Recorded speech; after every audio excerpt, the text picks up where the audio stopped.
Doug, you want to say your name and your outlet for me, please? Doug Armstrong for YouTube. What up, guys? Last year I was super lucky enough to be invited on set of the new film Love, Simon. Along with some YouTube friends, I met and chatted to the cast and crew who were so lovely and welcoming, and I even got to be an extra in the film, which was the coolest experience ever. I caught up with the cast and director again last week for a proper chat. Hey guys. Hi. Thank you so much for spending some time with me. Awesome. I hope you like my Love, Simon shirt, unofficial merch. I wore it especially for this. Love it. As a gay guy, I have grown up in a world where I've never really fully been able to relate to a love story in a film. And I didn't really realise that until I saw this film, because it touched me like no other film has touched me before. But it's not just me. You guys have been going around showing this film to so many people, and there's so many people like me that I feel it has touched and moved. What has that been like for you guys? It's been a really humbling experience. I mean, to be traveling around and hearing people's stories and just seeing the reaction and how much fun people have in these screenings we've been doing. That's been a very cool experience. What we keep hearing, I think time and time again, is that, why is it taking this long? And so it's happy to be a part of the team that sort of shepherded this thing into being. That's cool. Yeah. I mean, I feel like now is the right time, but also I wish this was a thing 10 years ago. For me, growing up, if I'd seen this, I don't know how it would have changed things for me, sort of discovering myself. And I feel a lot of people feel that as well. So this movie is special. It really is. Did you find there was like a point in this whole process of making the film where you realised how special it was? I think for me it came in increments. Like when we were filming, I think the further along in filming and the more we saw of it, the more I understood kind of the full potential of what the film could be. But I think even after we wrapped, that still didn't prepare me sort of for the reaction. And I think it's only now, having been to screenings and hearing fans react to it, it's really hammered home for me, not only the joy and how fun this film is and what a wonderful experience it is just as a film and a story, but also how special it is. And I think for me particularly, it's hammered home the power that film and television and art and representation have, and how important it is for people to hear their stories. Yeah, that's awesome. What have you learned over the whole process of making this film? Well, I've learned just how much people have been looking for a story like this. I think that this is a movie that I didn't realize was missing until we started actually talking about it, trying to rack our brain and figure out, has there been a movie like this before? And the answer is no. It's been really eye-opening, and it's been a massive just educational experience being a part of this thing.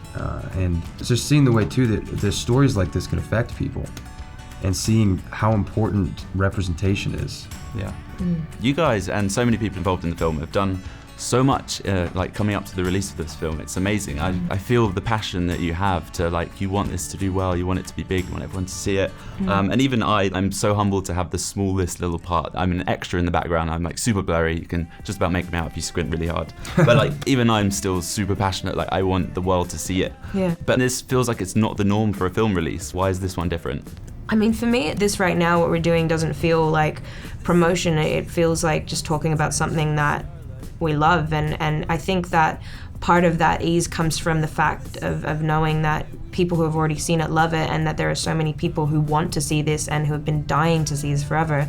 Like even before I started doing press for this, I had people come up to me, and my friends included, who had seen the trailer before I had, and were saying, "Oh my God, I can't wait to see this. I wish this had, like you said, I wish this had been around when we were growing up." And I think that there's just something very special about the lens that this is being told through, and also the fact that it is the first major studio making a coming-of-age story, a love story about a gay teenage protagonist for mainstream audiences. I think there's something exciting about that.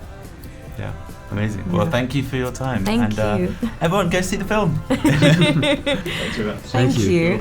Greg, thank you so much for having some time with me. It's lovely to see you again. My pleasure. It's nice to see you. We first met a year ago. Yes. You very kindly welcomed me onto your film set in Atlanta, which for me, having never even been on a film set before, was just a monumental thing. It was already a highlight of my life, just kind of being there. It was so cool. But it was also such a brief glimpse into the film, because I didn't really know much about it. But then 6 months ago, I saw the film and I cried at this film like I've never cried at a film before.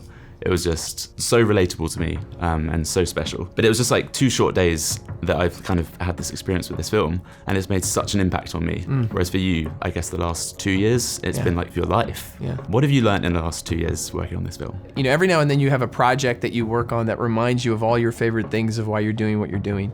You know, you meet great people, doing a subject matter that's really personal and important to you. Things kind of align, the stars align, and you remember why you got into the business. And this was definitely that project for me. It reminded me of the best parts of being in this business and how lucky I am and how fortunate I am. And I think in some ways the film reflects that. That's amazing. So Love, Simon is a beautiful love story, but it's also a very real and relatable coming out story. Yeah. What was your coming out story? What was that like for you? It was hard. It was many years ago when it wasn't, you didn't feel quite as connected. The internet was sort of just starting really in terms of people connecting. So I'm sure it was like 5 years ago when you were young. Sure. Yeah, it was over 20 years ago now. So wow. There were so many great parts of it, you know, that I'm not sure I want to relive, but were really rewarding in terms of the friends I met. And then finally being able to have so many conversations with my parents and things after they knew who I was, you know, fully, and family and friends. And it led to all these other great things that have sort of happened in my life. But the first part was really scary and daunting. That's cool. So I didn't properly come out until I was kind of in my 20s, I think. Yeah. And I just can't imagine if I'd seen this film when I was in my teenage years, like how it could have changed my life or like impacted me. It's just like, it's kind of unfathomable. And you know, when I think about it, I'm kind of sad for young Doug that he didn't kind of get to see that. I mean, I'm glad I've seen it now, of course, but how do you think your teenage self would have reacted if you'd seen the film when you were that age? The thing I think about the most is how scared I would have been to go see the movie, that like I may have seen anybody and what would they have thought? Would they have thought I was gay, or I would have had to go with the group and pretend I wasn't interested, Really? You know? Yeah, I think I was pretty scared of my own shadow in that regard. Mm-hmm. But then I would have figured out a way to watch it privately when nobody was around, when it came, you know, on VHS tape, and watch it and rewatch it, and to feel connected to a group of people that I knew I was a part of but didn't know how to sort of connect with. Yeah. If you could show this film to anyone in the world, who would that be? I think if I could show it to anybody in the world, it'd be my mom, who passed away a little bit after I finished shooting and never got a chance to see it. That's all right. But I think of her all the time when I do it. I you know, she knew I was going away to make the movie, and it was very important to her as a parent of a gay kid to have a film out there like this. And I think about, you know, being able to show her the film a lot. Yeah, that's really moving. I lost my dad 2 years ago as well. To think that if he had sort of seen this, how that would have sort of impacted him as well. Yeah. Yeah. But so for now, for all the parents who still can, you know, kids should go and they should bring their parents. Yeah, absolutely. For me, if I could have shown it to my friends, my family, my dog, everyone, just like, I want the world to see this film, as it's, I think everyone can take something different from it as well. Yeah. Whether you're sort of straight, gay, old, young. I think so, you know, and that's been our experience as we've been taking the film around the country. Really? People of every walk of life have been cheering on the ending and cheering on this young gay man to have his happy ending. And that's, it's very validating to see it with a crowd. That must be so special for you as well. It is, but it's even more almost as a gay person than even as a filmmaker. Really? I don't, when I experience it like that, I experience it more as somebody who just loves seeing the fact that everybody roots for love. Amazing. Well, thank you so much. Thank you. Yeah, thanks for It's your time. really nice to see you again, Doug. Yeah, you too. For me, it feels really good to play the hot girl in school. Though. Every day I tell Greg, I'm like, dude, you have no idea what you're doing for me.